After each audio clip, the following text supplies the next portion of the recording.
नमस्कार सांग मैंने आउ वीडियो को आपण मानक स्वागत करुच्ची।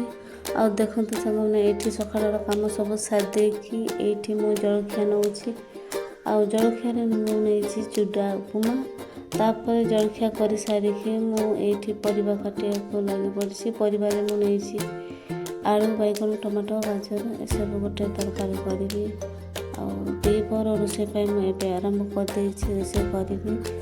आज किसी सेमती आइटम नहीं केवल गोटे सब परिवा पकई गोटे तरकारी हम तार सांग को सॉयबडी गोटे गोटे आइटम करी आ दीपर रोषे सारिक रेस्ट नेमी कहीं आज बहुत परिश्रम हो बहुत कम नाला ये देखु रोषे कर सारी खाई अच्छे खाई सारिक रेस्ट नहीं जमती कहते बहुत कम हो जाए। और सांग मैंने जो मैंने मो चैनल नुआ अच्छा दयाकोरी मो चैनल को लाइक शेयर सब्सक्राइब करने को भूलु ना। ये देखो सन्ध्या हो जाए सन्धार मो स्वामी को कही टे मोपाई गुपचुप आनी ये मो गुपचुप सब रेडी करुचे ये टीचर मिसे खाऊ को मान को गुपचुप भल लगे कमेंट निहाती मत कहे आमती कौन लगुच मुझे को कहे। रहुछि नमस्कार जय जगन्नाथ।